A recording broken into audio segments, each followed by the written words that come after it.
Hej. Jeg vil i dag nøjes med at kommentere på en af sagerne, der var på byrådets møde i mandags. Det er en sag, hvor jeg har læsebrev i Randers Amtsavis i dag. Jeg giver en undskyldning til Ole og udsatte unge her i Randers Kommune. Og hvad handler det så om? Ja, jeg må sige, det er vel en af de mest bemærkelsesværdige sager, der nogensinde har været i Randers Byråd i Store Kommunes tid. Jeg vil give et rids for, hvordan det hele er foregået, da det er så specielt. For det er nemlig sådan, at sagen ikke er sagsbehandlet i forvaltningen, men rent faktisk er sagsbehandlet af et politisk flertal af partierne og en enkelt liste. Det kommer jeg til senere. Det hele begyndte med, at en murermester her i Randers, Ole Andreasen, fik en god idé. Han fulgte med i Randers Amtsavis, som i efteråret havde en større artikelserie omkring Fredes Farm, der var lukningstruet.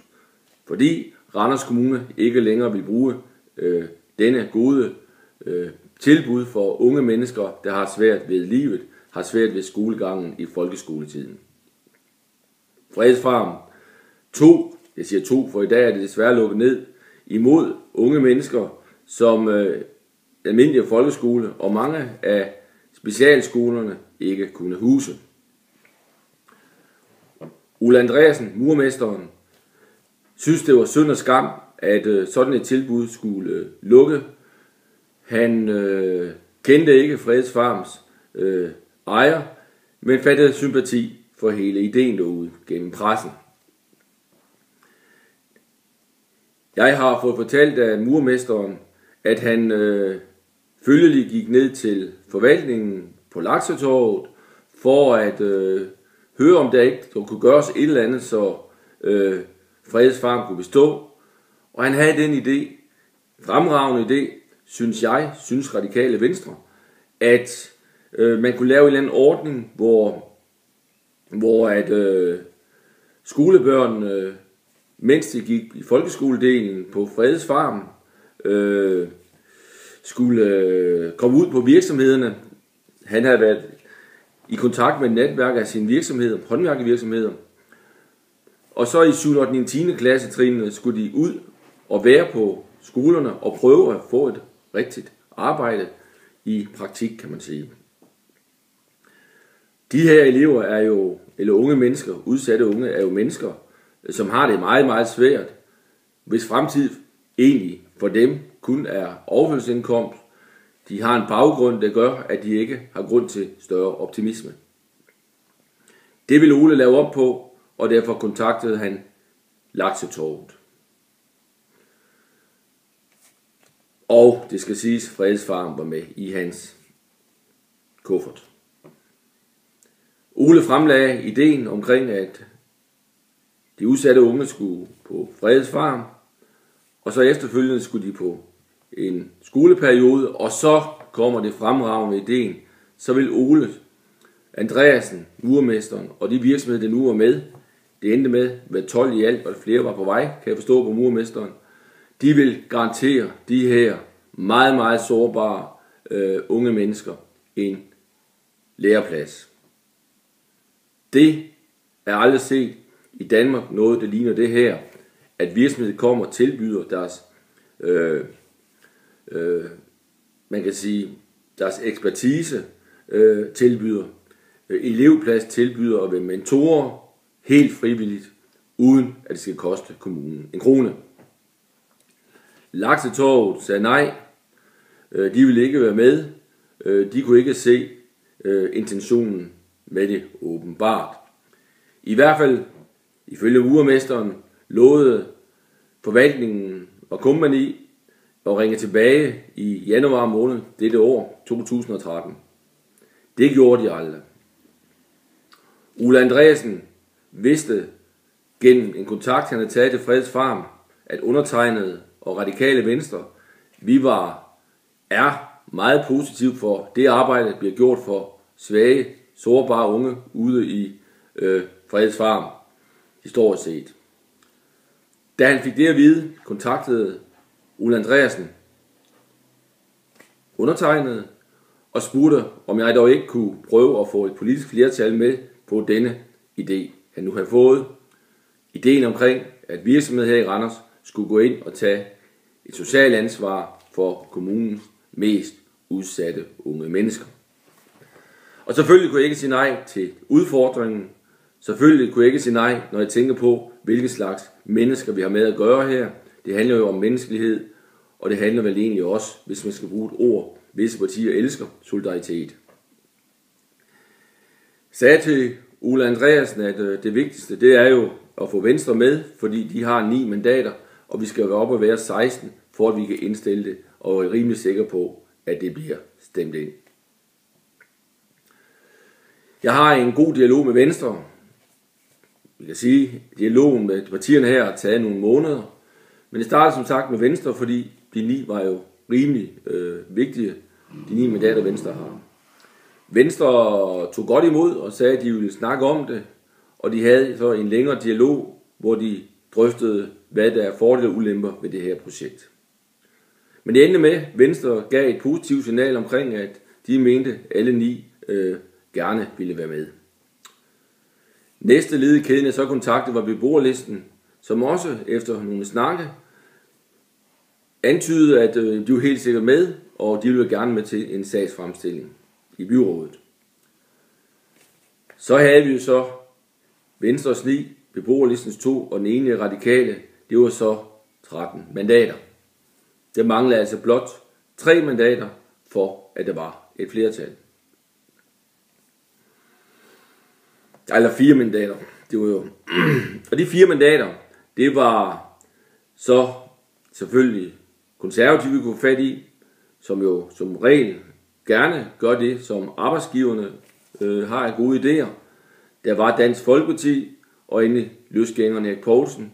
Det var de partier, jeg valgte at spørge, da jeg mente, her var der gode chancer for, at de var med af forskellige årsager.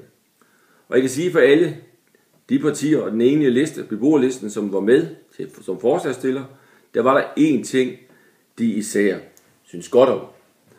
Og det var arbejdsmarkedsdelen.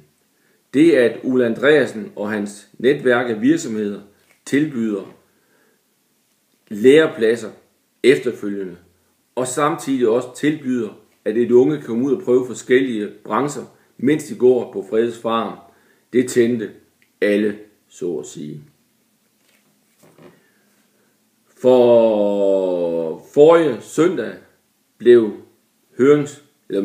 sagsfremstillingen så sendt ind til forvaltningen, som så selvfølgelig blev bedt om at lave et beslutningsforslag, så vi kunne komme i gang.